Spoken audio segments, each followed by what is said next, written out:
Hello, guys. Welcome to episode 4 of my healing journey.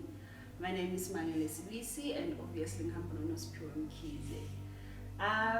So, on episode 3, part 1 and 2, we were talking about my first engagement, talking about my first job, we were talking about finding my brother, and we were talking about a no sibling relationship that's still occurring between me and my brother. And then we spoke about how you sit on your emotions and allow yourself to go through the emotions, then jumping onto the other side. And then obviously being on the other side, realizing that actually there's barriers that hinders you from moving on, of which it's dealing with your trauma. And today we are touching a very delicate subject. Today we talk about Smamile losing her mom. And yeah, so there's tissue here, and yeah. And yeah, we're going to share how I lost my mom in 2020 and how mom's death evoked the childhood trauma, how the way she died woke up, the assaults that I witnessed during teenager, and also in my late 20s. So yeah, that's for today. Thanks, Ma. So, how are you feeling today? Knowing what we're going to be unpacking today. I feel like I want to tell my mom's story. Okay. I feel like I want to just share on not her just passing away, but her passing away did something to me. And I feel like I'm at a point where I want to just tell the story, and obviously just to help the next person understand what if they get overcrowded by these emotions after they've lost a loved one that left the same way my mom did. It's okay to feel how they would feel. Okay. Because I think at one point I thought to myself, okay, why does it feel like I'm exploding inside? Okay. And why does it feel like mom's passing took half of my life? As we had said before, mom was a suitcase that I always carried with me. Yeah. And now that she has passed on, what do I do now with the suitcase? Do I just drop it? Do I just keep carrying on with it? And I think me wanting to start the conversations was me choosing to still work on that suitcase and eventually closing that chapter in the way that I want to close it. And I feel like having these conversations is going to help me close that chapter in the way that I would want to close it. Okay. So yeah, I'm heavy today. I feel can like hear you tears are like they're knocking.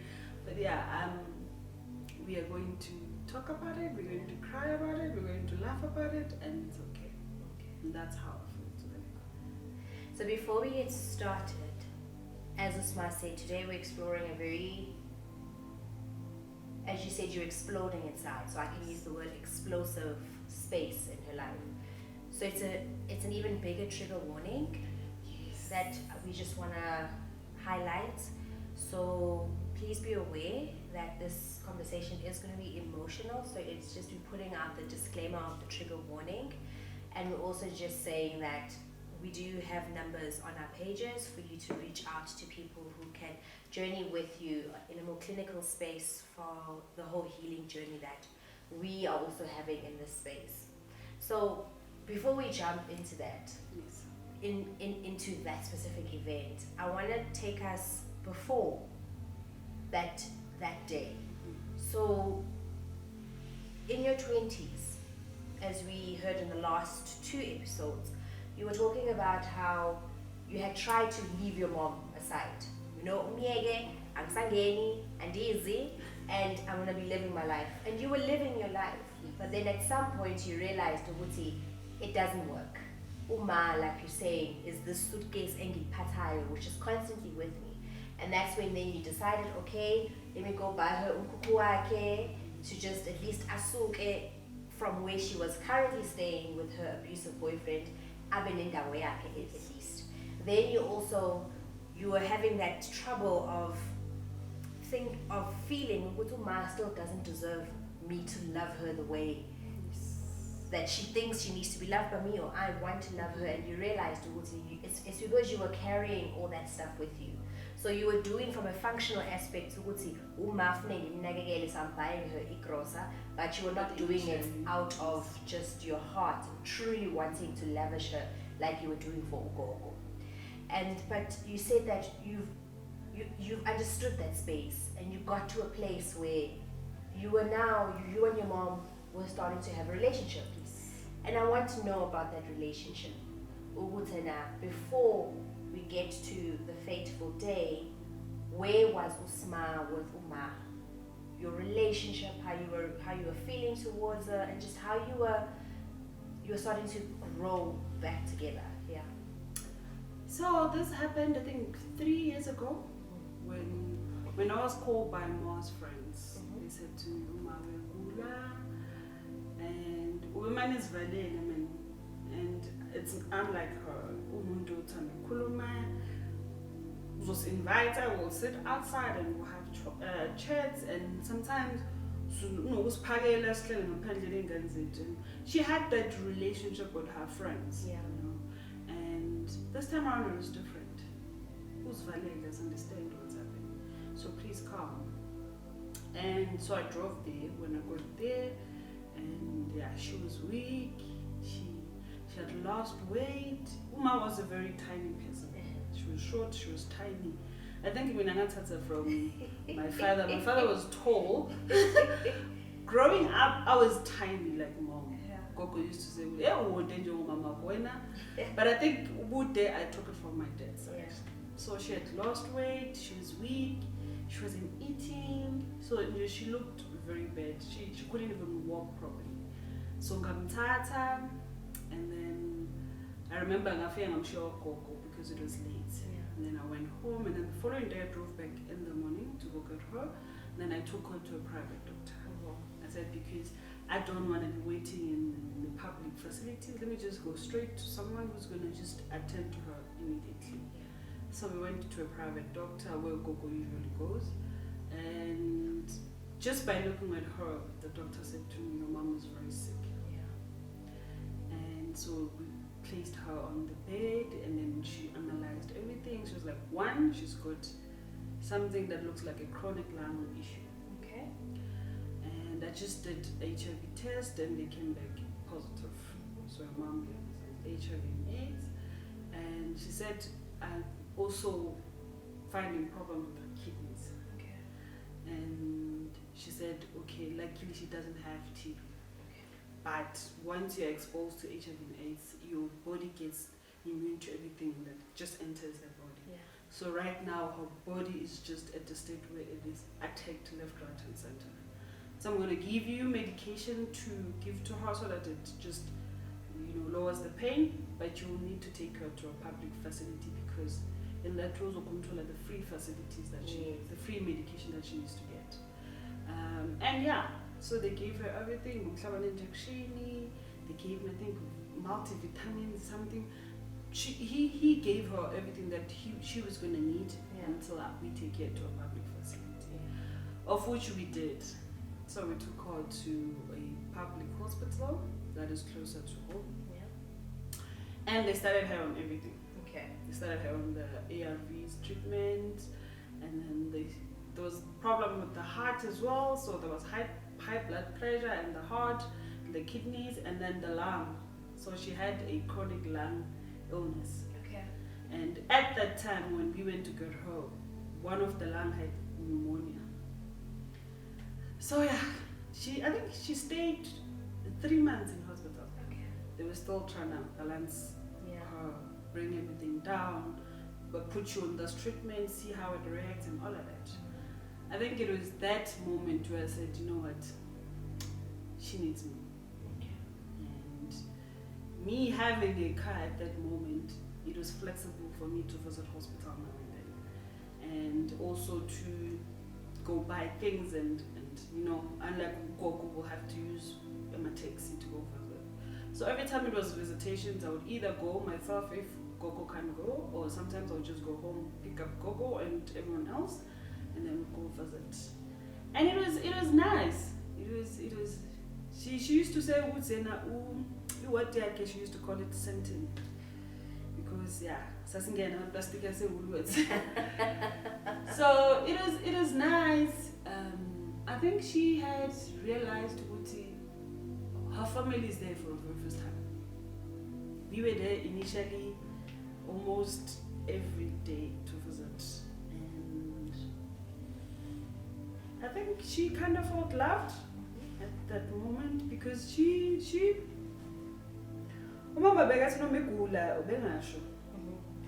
wouldn't say. So we would be called literally on days when she was with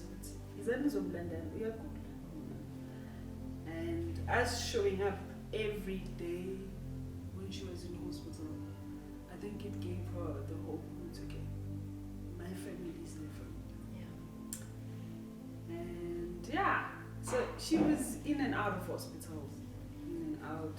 Sometimes she would take a medication and then and then she would have to be admitted again. And I remember this one time, so the lady with the tattoos and her mom. So this one time what happened is, so public hospital, I think one thing I don't like about it is having a disconnect between the wards and the pharmacy. So you would be checked by a doctor, they'll give you a prescription, you take it to the pharmacy. Pharmacy, what they do is they don't dispatch the medicine to you. They don't explain anything. Okay. They just dispatch the medication. Sharp. They don't explain how 1, 2, 3, 4 is supposed to work. Obviously, they write it on the on the bottles. Would you take 2? But they don't explain this is for what and then this is for what. Okay.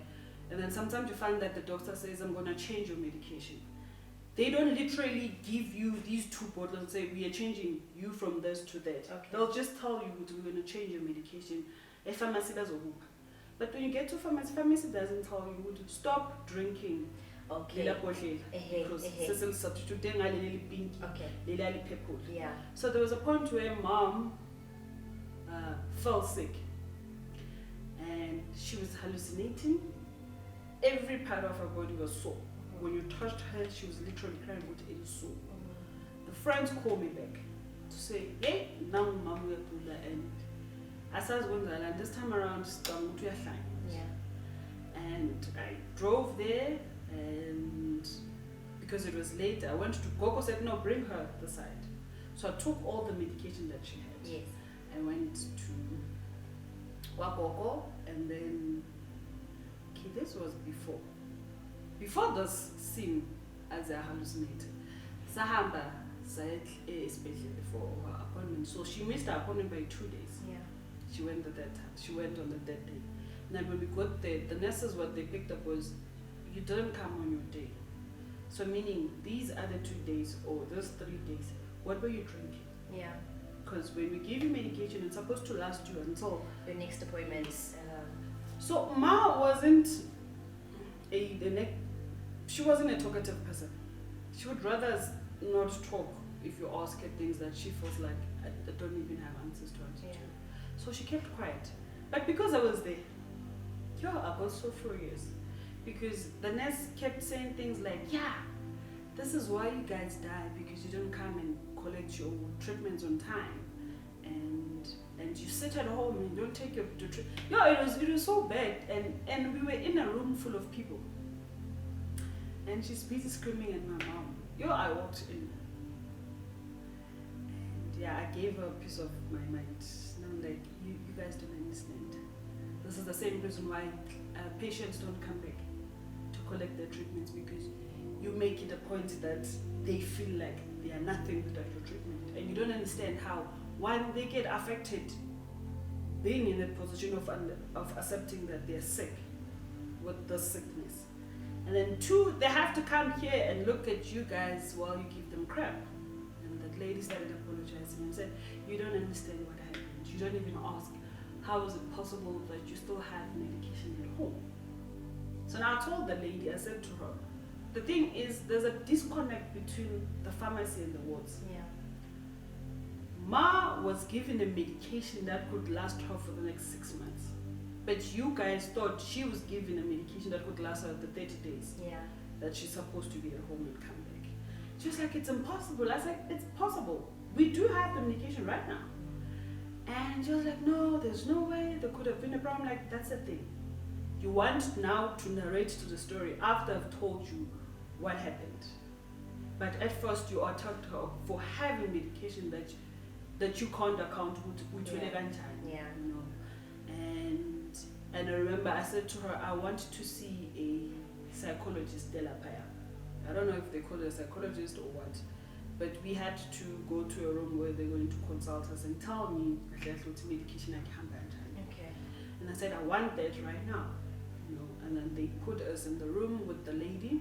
She then explained Ma's health to me, how her medication, because she was taking medication for the ARVs, and then she was taking medication for the lungs. Yeah. She was taking medication for the kidneys, and then it was a high blood pressure. So there was a lot of pills that she had to take. So explain to me the part of my ARVs with Samazan. Yeah. And then the lady started explaining. Okay, sure. So now, going to the hallucination Yeah. episode. So it happened that Ma was given the medication and they didn't explain anything. Kanti, they had given her the same medication that she's taking at home, but in different bottles. Okay. They're not saying to her, don't take anymore the one that you have. Yes. Throw it away or something, or bring it back to the hospital Yeah. because you're starting this one. Yeah. Now what Ma did is she thought it was different medication. Kanti, she was double dosing on everything. So it sent her to hallucination and BP went high, the kidney started acting because now it was just too much medication. Yes, And yeah. she's been taking this for a few days. And then so we took her to the hospital. We went to emergency side, and the doctor that attended to her, she said to me, your mom's everything is very high when we're doing tests. Yeah. What's wrong? What went wrong? That's when I started telling her. She's actually taking medication for 1, 2, 3, 4, 5. She said to me, bring me all the medication that she has. Gives it back. I gave it to her. She puts the medication on the table. She's like, 1, 2, 3, 4, 5. It's the same medication in different bottles.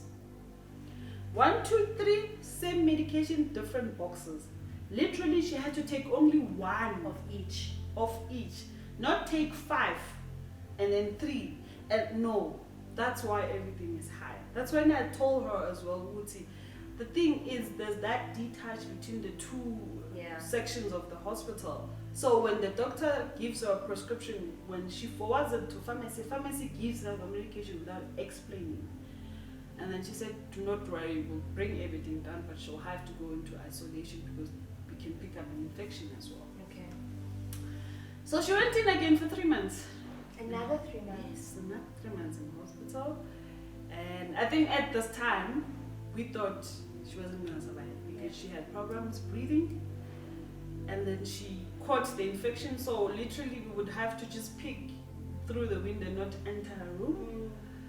And at the time when we were able to enter the room, we had to put on the plastic wares Yeah, and no, PPE. yes, no touching, talking from a distance. And yeah, I think at that time I was like, me, I'm gonna love this woman until eternity. Because now, yeah, she's at a point where she's just now a regular at the hospital. Yeah. You know, and yeah, that's where we were in the 3 years, past 3 years of our lives. It was regular hospital visits, but she had found a boyfriend that was not physical. Okay. We were happy with it. Uma uthole boyfriend engathi izithulele. Now uyayithanda. Uma bekayithanda boyfriend yakhe. She would even say ukuthi, we would say come visit, and she'd be like, no, I can't leave my boyfriend alone. He was from Lesotho. So I think he didn't have any families la bebehlala khona. So she would say, no, I can't leave him. And uzithulele, and boyfriend akhona bekula abantu laba abadila nge-recycling, be-collector. Okay. Hayi, yo, no maze collectile etholile imali nyani uyangipha mina imali. He would buy her clothes, he would buy her shoes. He would brag about, next. So we were at the point where we felt like, okay, phew, it was better because Ma's lifestyle was on our tippy toes, thinking, oh, one day so this totally product or because and obviously it's a squatter camp, so it wasn't as safe as before. Okay. Now it was dangerous because there was a time where she told us so we would say come stay home, and you're like, no, I'm happy. But yeah, once she found us boyfriend, we were all like, it is okay. At least to tell you boyfriend in so Okay. so did we know? Okay. So you've said quite a bit, and I think one of there are two things which I'd like us to sit on. Okay. I'm talking about sitting in emotions. I mean, Yes. you made a statement and you said, "Ngabona ukuthi mom needs me," Yes. and then you were there. Where were you with that? Did you need your mom? In all of this, was it still mom needs me, or I also need my mom? I think this was me needing my mom. And mom needing me. And being the person that was able to take care of things around. It was, even if I had a choice not to, I got sister. Okay. Also, this was Smaile who had now set in her emotions of it.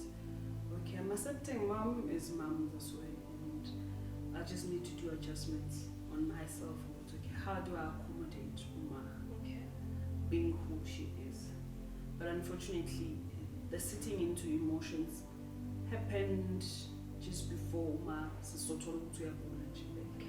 so that came in at the point where I'm like, okay, maybe the sitting in my emotions was needed to make room for how I was gonna see mom now, and how I was going to accept and act on okay, how do we move forward with me having sat in my emotions and understood who and why mom chose the decisions that did with her life. And so me was saying to myself, okay, maybe I needed to sit in my emotions because it was preparing me for this part of mom's journey that was coming. And there was no anger at all. Okay. There was no anger at all. There was no resentment. Okay. There was the inner child that wanted her mom now. The inner child that felt like, okay, probably this is the right time for us to bond back. Okay. And yeah, I mean, when we used to do hospital visits, my girl pick up a work. We would talk, would laugh and we would start by the garage, ask her, do you want anything to eat? And then some days she would call me the day before to say, it was nice. Okay. It was. I think it was the relationship that I've always wanted from my mom. Okay. Even though it came in a way which now I was taking care of her. Yeah. But the fact that we could sit down and talk and laugh and talk about the past, it was nice. Okay. Yeah. I was at peace. Okay. I was at peace. That's awesome. Yes. So Uma, she's in and out of hospital. I mean, I think calculated 6 months. It was a spending of 6 months. Was she in longer than that? Calculator, was it just the 6 months? No, she was in there longer than that. Okay. So in the 3 years after she was diagnosed, Mm-hmm. probably she's been in hospital, I could say a year if we combine all the months together for a year, but not straight year, in different months. Yeah, and obviously in between those hospital stays, there was the visits that she had to do every month. Okay. And yeah, Okay. and in those hospital visits, the new boyfriend, even though I don't know why. Okay. But there's times where he would go, Mom would say, no, but it wasn't something that he would do it frequently. He looked like a shy guy, Mm-hmm. a reserved guy. Like Mm-hmm. you couldn't see through past that veil. Yeah. He blocked everything. Like Okay. you would see him, when you see him, would shy away and want to disappear. Okay. Yeah. Okay. So in the time Uma is not in hospital, Yes.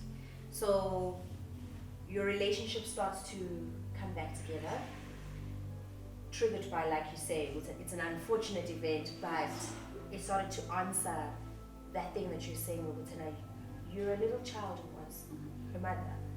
So when she's not in hospital and usekaya and you're taking her up and down, how does your relationship look like? So between times where mom is not in hospital, okay, can you please repeat the question? It's okay. When mom is not in hospital and we are more now when you're taking her to the doctor's visits and all that jazz, what is your relationship like? Yo, like I said, I think we, for very first time, we were mother and daughter. Awesome. We could talk about relationships. We could talk about the fact that we says I'm funny at time and I'd say to her, I'm sick boyfriend, not boyfriend, work at time.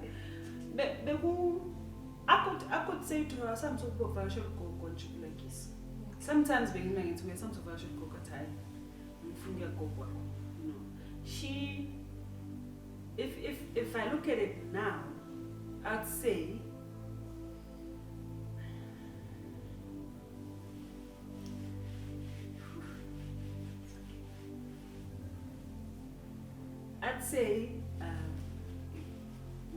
you know, when they say they do this thing of uniting people together.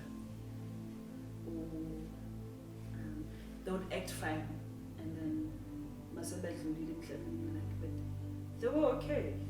So I think the past year, I don't know if God was preparing us or God was giving us memories with her so that we say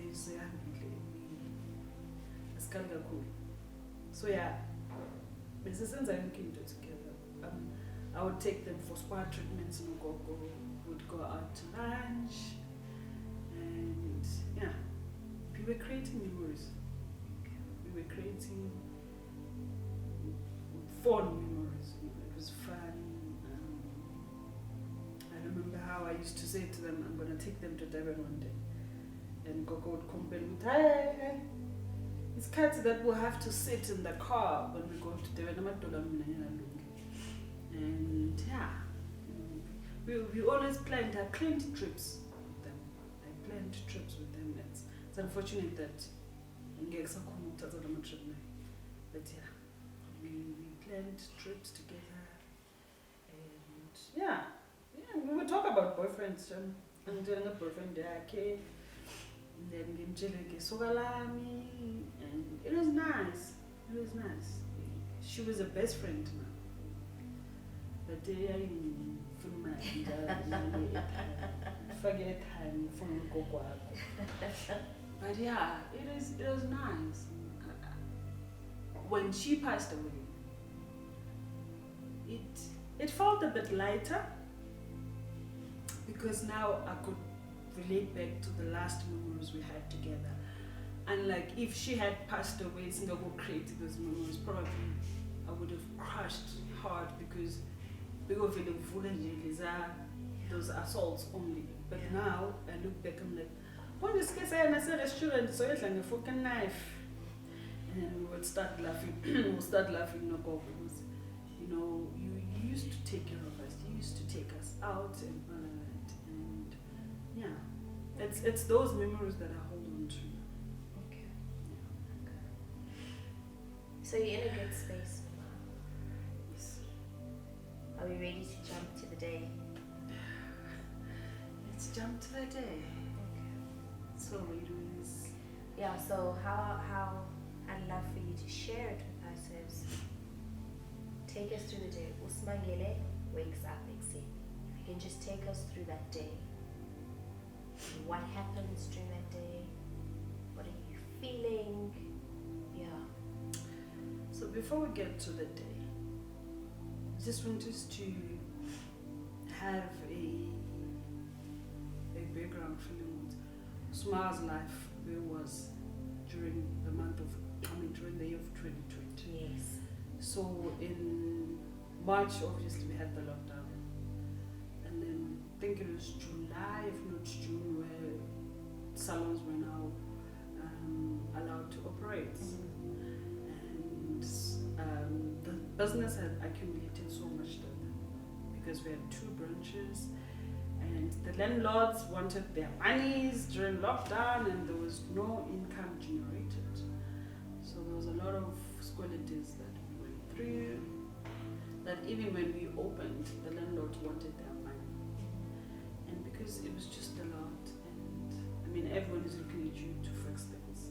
And Nami at that point, I'm like, guys, lockdown dribbled me, so I don't even have any options, any ideas where to from here. So I decided to close. So I decided to close one salon. And then the landlords from the other side, they called me. They said, we can start a new relationship, a new contract with a new payment plan and all of that. We do away with the old skoloto. Where else, the other one, when we closed, they said to me, no, come get your stuff, it's okay. And then you will just pay us, but we can't carry on with the relationship because you haven't settled. Yes. I said, okay, sure. So we took the furniture and everything, and obviously having to then retrench the staff. So now we're focused in one salon, new relationship, and me telling the landlord that things are not the same. Foot traffic is not the same. So don't expect to get rent the same way that we did previously. They looked like people who understood. Until this one day they walked in and said, we're actually going to close down the salon in the next 2 hours. So you need to be out of here. And don't take anything. At that time, I think it was just after they had opened regulations of which we can now visit other provinces. Yes. So we had then went to KZN to go see my mom-in-law after having seen them for the period of 6, 7, 8 months. So we're like, okay, let's go home, see mom, see the daughter, my husband's daughter. And yeah, so all this happens while I'm in KZN. I just want to ask, so I walk home. I'm not in the salon. The manager calls me and says, Ma, we were just evicted. They told us in the next 2 hours they're going to close down the salon.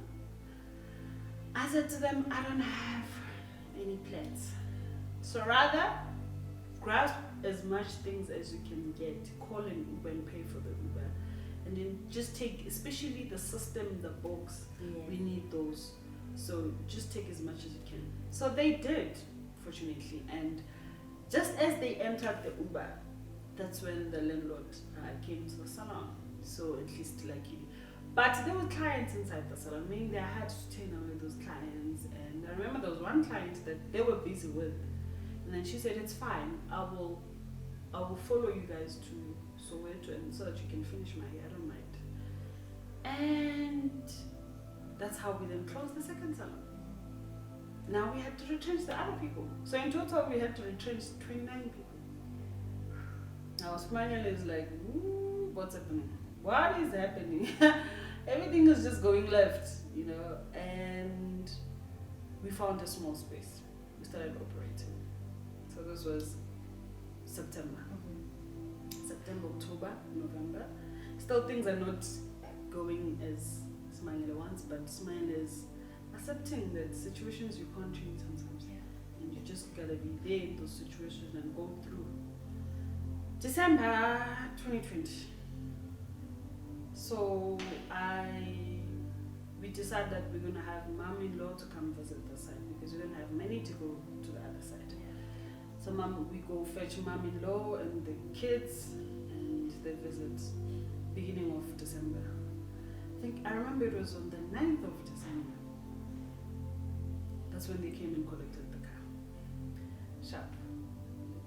Smile is still navigating December, but mom-in-law is here, so things seemed a bit. She's calming me down. Yeah. She's helping me navigate the business issues and all of that. It was on the 25th of December. Christmas. Yes. We woke up, so it was me, ex-husband, his twin brothers,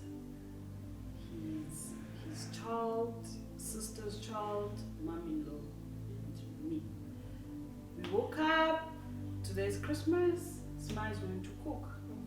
I love, one thing I know, I love hosting people. Smile takes out her plates, her platters, nice, nice everything. Smile is cooking, is preparing lunch. So through the midst of cooking, we're sharing jokes, we're sharing stories. Mom-in-law tells me about how they've had their Christmas days. I think this was the second, if not third Christmas we've spent together. So she takes me back to the days, how they used to prepare for their Christmas. So I call Gogo. Right in your pila. Gogo, no, we're okay, we are cooking, blah, blah, blah. But I'm worried about your mom because we had asked her to come spend Christmas with us. But she said she wasn't going to leave the boyfriend behind. So, and the day before, she asked me for money. I said, I can't give you money if you're not going to go home. Yeah.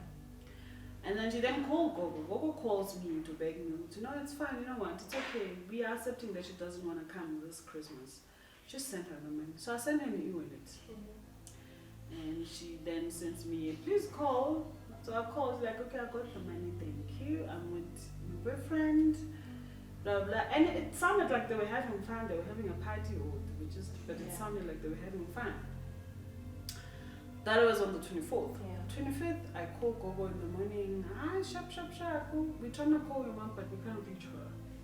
Like, maybe the cell phone is off. I think it was around 12.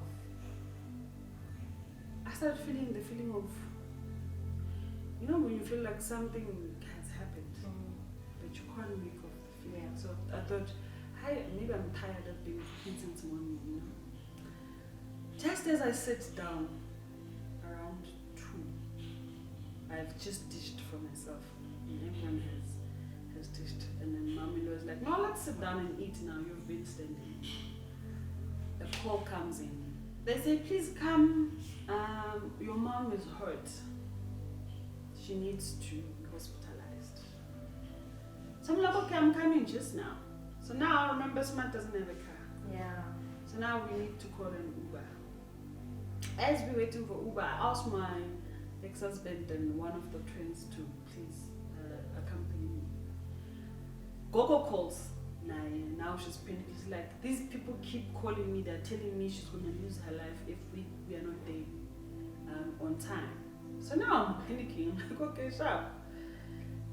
We drive to her place. So now, when they are telling me is, mom has her own shack. The boyfriend has her own shack. So they went to boyfriend's place the previous night. Okay. Yes. What they're saying to me is, we heard him saying that today he's going to beat her. Okay. But we took it lightly because we were all drunk. But he kept saying it that you told me what like today. Yeah. And now I'm getting angry. Deep breath. I'm getting angry now. I'm looking at the friends. They're telling me that they heard the boyfriend saying that. But why didn't you do anything? So when we got there, the first thing I saw was her face. Is this at the boyfriend's place? No, so what they did is the boyfriend, they had the fight the night on the 24th. And then the boyfriend left her to go get drunk.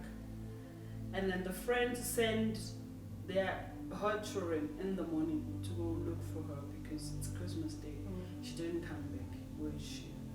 And then when the kids got there, she then told the kids, please go call your mom and tell her that I'm hurt. I need her to come. So now what they did is they grabbed my mom. She couldn't walk. They grabbed my mom and then they walked with her towards where we were gonna park our car. So they brought her up and then they waited for us. So when I got there, the first thing I saw was her face. She was so lean. Everything was so lean. Her mouth, her eyes were closed. And yeah, it was a traumatizing sight. And I ran towards her. People were just standing. People were just standing in front of her. I remember this one guy said, if this was my sister, I would have killed that dog. But then it takes me back to how women can be victimized and no one stands up for them. Yeah. You know? And they were just standing there and the friends were panicking. And the first thing I said when I got there, I said, Yimi Usman. And she called me. And she started saying, this is Tsukulu who did this to me. You know, and it's hurting. You know. And then I said, it's fine, I'm here to take you to a hospital. And she said, okay. And yeah, I asked for water because I wanted to wipe the blood on her face. You know. And she also wanted water to drink. But she couldn't drink properly because I think she had broken ribs. And to get her into the car was a mission because she had the broken ribs, so we wanted to balance her and she started screaming. So my ex-husband actually wanted to lift her to put her in the car and yeah, she started screaming saying that it was sore on the ribs. So finally we got her into the car. So I sit next to her and then the other twin sit next to the other side. So we sit her next to the door. Yeah. And then she says to me, please hold on to my left rib. As I hold on to the ribs, I feel things are moving. I feel things are moving. She said to me, please press harder because yeah, it's making it difficult to breathe. As I breathe, I feel like something's just scratching inside. So I press on the ribs and she's like, it feels better. She wants to tell me what happened. She keeps telling me. She started hitting me, she started punching me. And I'm like, don't worry about that, we'll talk about it. Now let's worry about getting you to hospital. Yeah. So at this moment I'm praying in the car, saying, God, give me the strength to finally move this woman from where she stays to my grand's place because we can't live this life. We can't, no. It's too much for her. And we get to the hospital. I think one thing the securities could see when we got to the gate was her. They quickly opened the gate and they said to us we must rush to the emergency section, and we did that, and then they gave her a wheelchair and yeah, we went to register. They said please go collect the file, blah, blah. So now we are in the queue. It's on the 25th of December. There were many people coming in with stabbed wounds, gunshot accidents. So now we are in the queue. And I think it was a time where we were not allowed to visit people. In I think we were December. level 3. Yes, we were not supposed to visit. So they had built a tent outside for people to wait, a waiting area. So we were waiting there. It was me, my ex-husband, and the twin. And then I called Gogo to just let her know how everything looks like, you know. And then eventually said to me, "No, come get me. I'll come there as well." And so I sent her an Uber. I asked her to please bring a blanket for us, a blanket for Ma, and some socks and some top because she didn't have anything on her feet, and the top that she was, the pajama that she was wearing was covered in blood. So can you please bring a top for us? So she did, and I asked the securities to, can I please go and help her wear the clothes.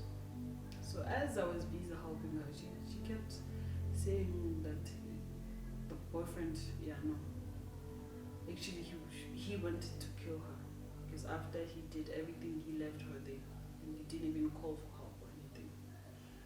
And then we stayed the entire night.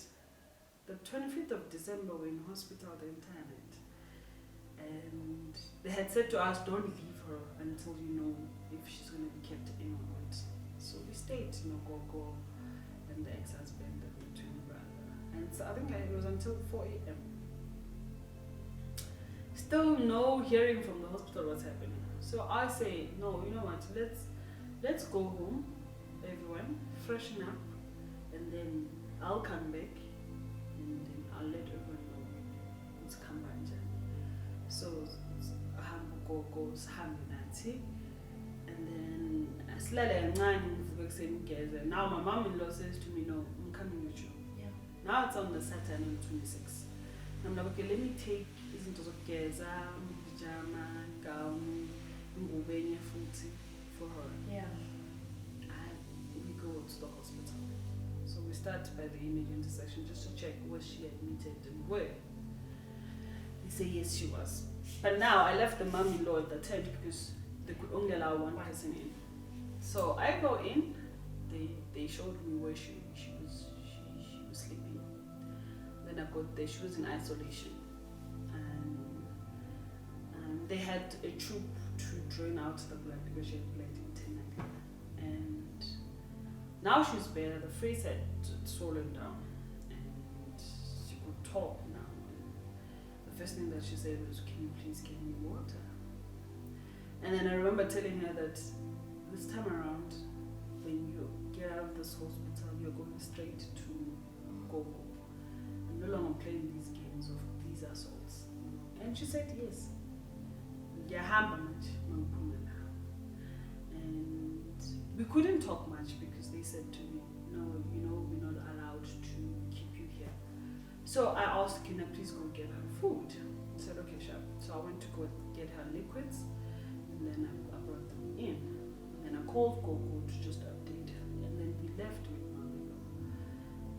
So 26, 27, 27 I called just to get a follow-up. And then the nurses say to me, no, if you want feedback properly, come on the 29th. I think it was Tuesday. Come on Tuesday. The doctors will be here. Okay, sharp. 27, 28. 29 I go back. 29 when I go back, so now at the gate they're asking me, you are early for people that are coming to visit. You're supposed to be here too. I'm like, no, I got instructions from the nurses. They said I can come in the morning at 8. They then call the ward to confirm if the person is in the ward. They say yes. And then they give me like a paper to go in with so that they don't turn me away inside. So I'm figure. So I told them I'm here for Nomvula and I just want to know what's happening. She was admitted on the 21st and all of that. So the nurses are like, today it's pretty much busy. And the doctors are just running up and down. So we can't really give you feedback. The doctor is the one that's supposed to give you feedback. I'm like, it's fine, I'll wait. They're like, okay, you can wait outside by the passage there, outside the ward. Mm-hmm. So I sit there. I think I sat there from 8 a.m. until 12 noon. And then that's other doctor, he comes to me and says, you've been sitting here. You know, what's happening? I said, no, I'm here for feedback of one of the patients, my mom.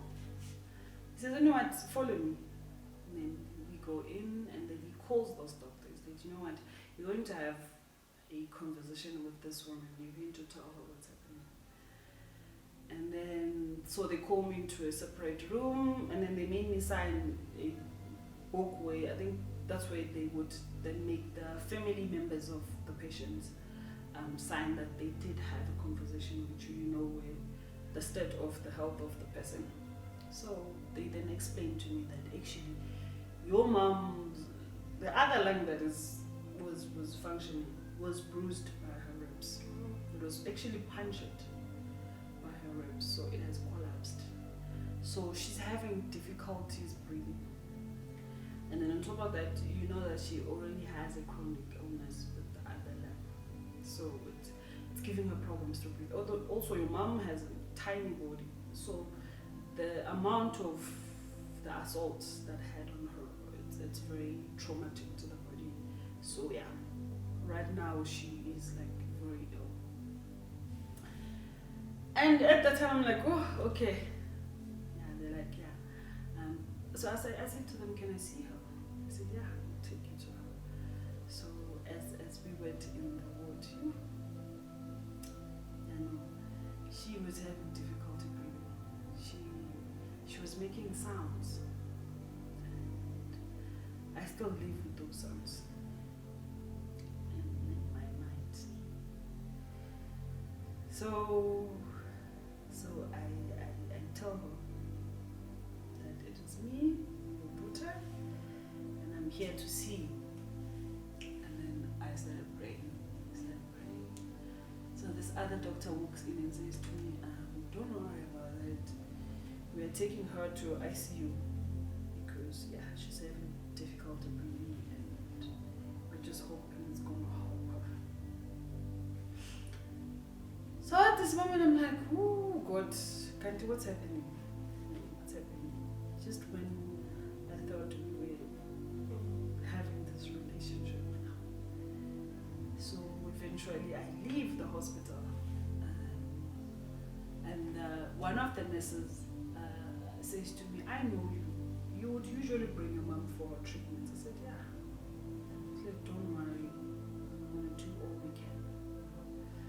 So I leave the hospital. So the hospital, it's same yard as the taxi rank. So as I stepped into the taxi, they call me back in the hospital.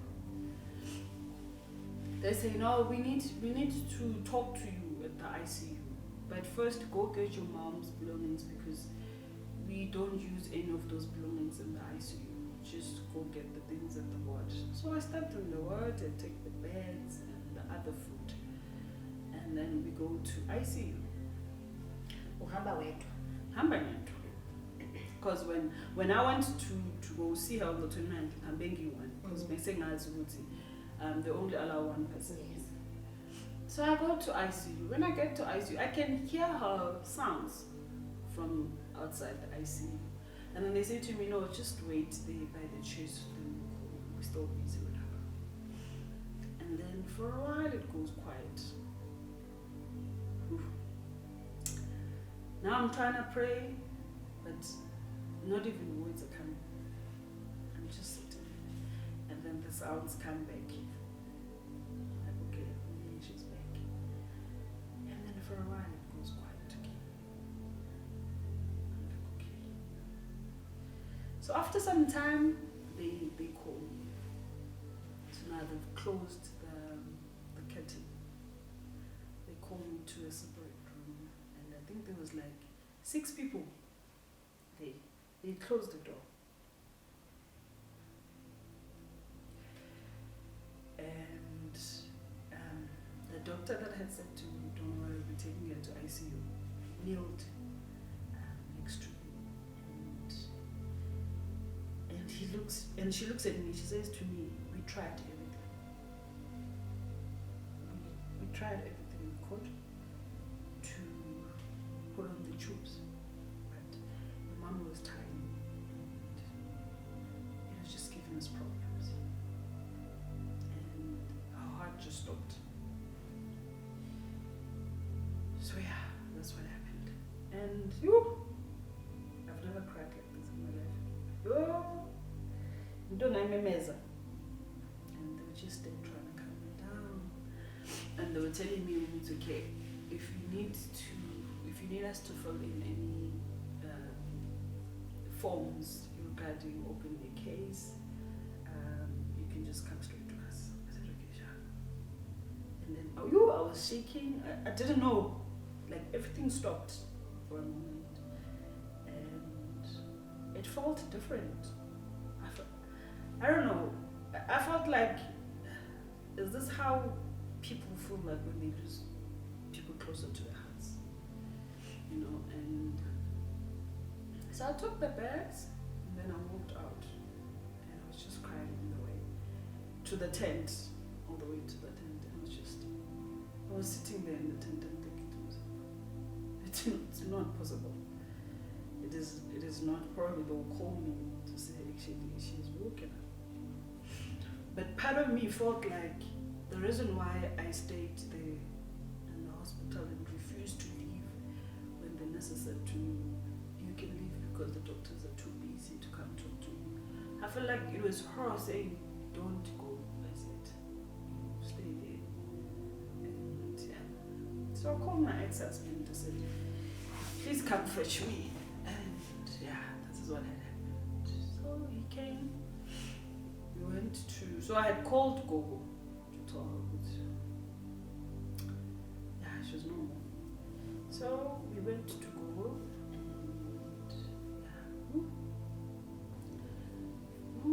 yeah, I've never felt the same ever since that day. And yeah, it was then the funeral arrangement preparation and mom's things dragged.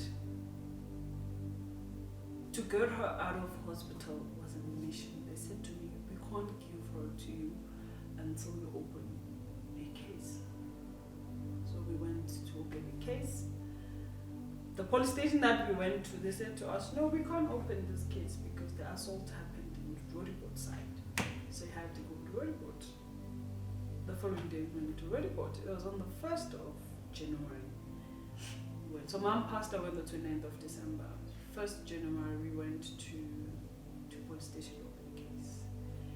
And it was draining because they kept asking me the same questions. Please narrate to us what happened. So when you went to go fetch her, how did she look like and all of that? I'm like, you guys. But yeah, I had all the patients, because we wanted the case number so that we can release her body to the burial site. And then when we finally got hold of the body, she was supposed to go for a postmortem since it was a murder case. It took us 2 weeks to get the postmortem done because apparently there was a backlog at the forensics and there was just too many bodies. And then I think at one point the lady at the burial society said she had to pay extra money so that they move her body closer to, because now 3 weeks later the body it's no longer fine. So eventually on the 15th of June we then buried. Now where is boyfriend in the midst of everything? So after mom's passing away we went to her shack to just go get her clothes, some of the clothes. And then we just spoke to her spirits, and then we told her that you are gonna go home now. And then we went to the boyfriend, and then we found him there. And then we told him that okay, she's no longer, she passed away. And he said he's sorry and all of that. And I wasn't convinced. I was just angry at him. And looking at him being the person that he is, I was like, you know what, when I feel like if I can push you, you can die just now. So I'm not gonna even try and get physical with you. So we left, and I remember it took the police, I think, over a month to finally go arrest him. So in between, the police kept calling to say, okay, we need you to come sign this, we need statement from you regarding this, and all of that, and all of that. And I'm asking myself, why is it taking long? Because now it's no longer an assault case, it's a murder case. said to me, we want to gather as much information as we can, so that when we go arrest him, he goes in. And then eventually, February, they say to me, if you're able, can you please let's meet up in Woodcourt, at 5 a.m. Okay, sure. We got there. He was still asleep. Bakokota, and then some went to the back of the shack, and there was nowhere to run to, and they said dress up, and they asked him, do you know why we're here? And he says yes, they know. And then they say, okay, there's nothing else we would say to you, and besides that you are arrested, and let's go. And I don't know how he felt when he saw me, but I know, there was anger in me when I saw him. But there was that controlled anger that, what, I'm not going to stoop so low and try and do something stupid. And so he has been in jail since then. So that's how it happened. That's how we lost Mom. And I was never the same. And just to top it all, a month later, we then broke up with my then husband. And I think Smile then went down the drain, because I used to survive on alcohol from there. And I'm better now. I'm better. It's becoming better, but Whew, that was a lot. And I want to say thank you. I want to say thank you for allowing us into that space. I know this journey was about you allowing us in, but still, I want to say thank you. I personally never take for granted when someone shares who they are with me, because it is a privilege for me to be given space into your heart. So I want to thank you for that. I want to say I am sorry for the 25th of December being a trigger for so much for you. I want to acknowledge your courage. I want to acknowledge your bravery. I want to acknowledge your wisdom. And when I say wisdom, you use the words, I was angry, I could push him, I could this. But you had something in you that said, be still. And for me, that is wisdom. Wisdom of seeing beyond that immediate moment. I want to thank you for your tears, because emotions give others permission to share their emotions. So I want to thank you for those also. I want to also say, and it's something that I always hold dear, that our tears are not wasted. I always imagine God nezandla zakhe ekhongozela iinyembezi zethu. And he uses iinyembezi zethu to water the gardens of the joy that comes out of pain.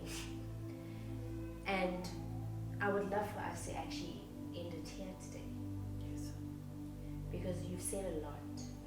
And I think you used the word, Usmangele has never been the same.